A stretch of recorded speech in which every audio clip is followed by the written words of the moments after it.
Hello everyone, happy Tuesday and welcome to another Tuesday Talks. I am so excited to be here with you guys today to talk about how to deal with our inner critic. Really, I think more than dealing with our inner critic, it's going to be about befriending our inner critic and learning how we can make our inner critic work for us instead of working against us. So I'm going to hop right in because I have a lot of content for you guys today. And I think the easiest way to talk about our inner critic is really kind of in three parts. So the first part is going to be getting to know our inner voice, getting to know our inner critic, because this is something that I don't think many of us actually do. We all know what our inner critic is. We know what it feels like because it doesn't feel great, and it's something that some days we can get really stuck in this critical mindset. Other days we can feel really powerful and positive, and we can see our critical voice and be like, no, I don't need you right now. I'm having a good day. Like, you go sit over there, But really getting familiar with our inner critic is something that is difficult because it's so familiar to us. Not many of us really take the time to sit and get to know our own thoughts, our own thought patterns, and kind of think about where they come from. So by getting to know our inner critic, what I mean by that is asking yourself a few powerful questions. The first powerful question I'll offer to you is, what does my inner critic sound like? Does it sound positive or does it sound negative? The second question I'll offer to you is, who does my critical voice sound like? And the third question I will offer to you guys is, when did I begin to have this critical thought? When did I start believing this critical thought? So let me break these powerful questions down for you guys because they can be really influential if we let them into our mind and our body and into our heart space. So getting to know our inner voice is so important because as children, we did not have a critical voice. Children don't develop this sense of kind of being able to look at themselves, being able to look at their actions, and being able to look at their thoughts from a third-party perspective to kind of zoom out and look back at themselves and say, that's interesting. Self-analyzing, if you will. Kids are not judgmental of themselves because they don't know how to be. They haven't learned that. So judgment comes from learning society, what is right and wrong, or what to do and not to do, how to act and not to act, those sort of things. But also, our critical voice comes from what others say about us. So I'm sure something will pop into your guys' heads when I say this. I know it does for me, but our critical voice most often can come from parents. It can come from teachers. It can come from our peers in times when we have acted in a way that has affected someone else, that has made them critical of us. So a good example is in school. You act in a way that someone else points out and you feel embarrassed. You feel ashamed. You feel terrible. You feel like someone is being critical of you, and that sticks with us. So let's say your teacher asks a question to the class and you raise your hand to answer and you answer incorrectly, and another kid snickers and laughs and says, you're so bad at English, or you're so bad at math, or whatever the question is. You're so bad at math. We can hear that and then think, oh gosh, that felt terrible. That didn't feel good, And then what happens?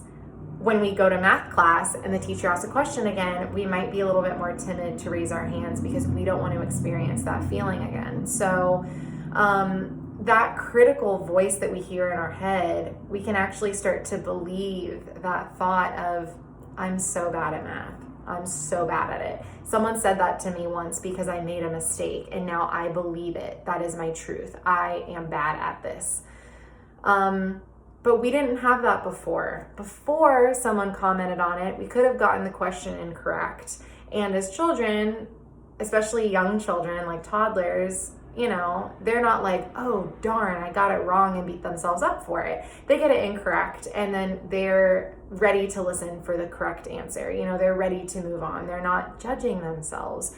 So this inner voice we have, this critical inner voice, really comes from different places throughout our life. And it can be really powerful to start listening to our inner voice and start looking for the beliefs we have in ourselves. So when we really tune into our inner voice, which we can do just through self-reflection, through journaling, through meditating, through conversation with others, with having people we love and trust who are gentle with us, kind of act as a mirror and reflect these beliefs back to us, we can start to see what our inner critic sounds like. What are some of the patterns we find? Are there similar thoughts that keep coming up for us? Are there similar thoughts that we say to ourselves when we're being critical?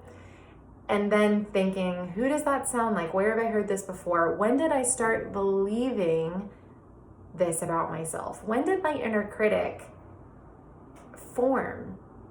And why do I listen to it? Is there a belief I have in myself that might not be true? Get curious about where that comes from, because the answers to those questions can be really, really powerful and so insightful if we let them in. So that's step one, is really getting to know your inner voice. Quickly, before I move on, I just want to say that for me, the way that I explore this is through journaling. Sometimes throughout the day, particularly when I'm having a negative day and I'm like, oh, I'm in such a bad mood, I feel stuck, I don't feel good in my head, I'm feeling very negative. How do I get out of that? I just want to get out of it. We're so quick to want to move on and feel better. So I started an exercise for myself when I'm having a bad day. I write down critical thoughts that I'm noticing, whether it's through journaling or I just have, Post-it notes around my desk. And if I'm having a negative day and I hear myself have a thought, I'll write it down. And then throughout the day, I have this list of collected kind of critical thoughts, and I can look back at it and say, wow, that's so interesting. I'm starting to notice that all of them are judging me for my feelings. A lot of times I get stuck on, why do I feel this way? Why can't I feel better? Why don't I move on faster? And it's so judgmental, and this voice in my head can get so pushy, right? Instead of sitting with this idea of, I'm not going to judge myself for how I feel. It's okay to feel stuck. It's okay to feel frustrated today. And that brings me to step 2 of dealing with our inner critic, befriending our inner critic, making it work for us instead of against us, is being able to talk back to our critical thoughts. So once we can get familiar with our own inner voice, we can start identifying how we're critical of ourselves, and when we get critical of ourselves. If we're in a certain mood or doing a certain activity where our inner critic really kicks in. Once we can get to know ourselves in that way, we can start to talk back to those thoughts. So now that I am aware of the fact that I can judge myself for my negative feelings, I get upset when I don't feel happy and I don't feel great, but no one feels happy and great all the time. And those negative feelings can teach us so much. They have so much value, right? Now I know that, because when I get really critical of myself, I can talk back to that thought. And instead of saying, oh, why can't I get out of this? Why can't you just feel better? I can talk back to that and say, because I'm not ready to yet. And that's okay. Because this negativity is trying to teach me something. And that's okay. Because I need to realize that there's an area of my life that I need to take care of that I've neglected, which is where this negativity is coming from. I'm tired. I'm hungry. I'm overworked. Whatever the reason is. And that's okay. So talking back to our inner critic, a really helpful tool is just adding, and that's okay, to the end of a sentence, because it takes that negatively charged energy and removes the judgment. So whatever the critical thought is, I'm so bad at math. And that's okay. That's a good place to start. Eventually, hopefully, you can see, I'm not bad at math. Someone told me I was. And that made me feel embarrassed. That made me feel ashamed. Because, and this is really key, you guys, our inner critic is there to protect us. Okay? These critical thoughts we have are there to stop us from doing the same action that led to us feeling embarrassed, feeling sad, feeling ashamed. Excuse the siren. Sorry, that's so loud. It's right outside my apartment. But anyway, we don't want to feel those feelings again, right? So our inner critic got developed to warn us when we're entering into an activity, we're entering into a task that we have been made to feel bad about in the past, right? You make a mistake. That's the task. We are taught that mistakes are bad. We should not make mistakes. We can get made fun of when we make mistakes. We can be reprimanded when we make mistakes. We don't want to make mistakes. So when we're making a mistake, our inner critic is like, blurp, blurp, blurp, alert. Mistake coming, don't do that. Why did you do that? Getting so critical, so judgmental, and so mean to ourselves when making mistakes is human. But that critical thought is there to protect us because we don't want to feel embarrassed again. We don't want to feel ashamed. We don't want to do the wrong thing. So that inner critic, instead of getting judgmental about it, being able to say, it's okay, and that's okay. I'm feeling critical, and that's okay. Takes the judgment out of being critical. Because when we're being critical about being critical, it just furthers the cycle, and we can get really stuck and really bogged down and think, oh, why am I being, so negative? Why am I being so critical? And then we get stuck in that space instead of removing the negativity and saying, that's okay. Inner critic, I know that you are here to protect me. I know that you are here to make sure that I continue feeling good and not to make me feel bad.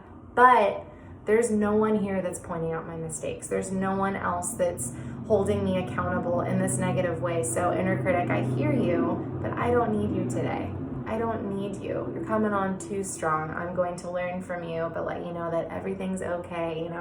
Kind of disarm your alarm systems that are in your head. So getting familiar with our inner voice, being able to talk back to it. And number 3, which is my favorite step, and is the one I'll leave you guys with today, is learning how to celebrate our wins, okay? This is huge.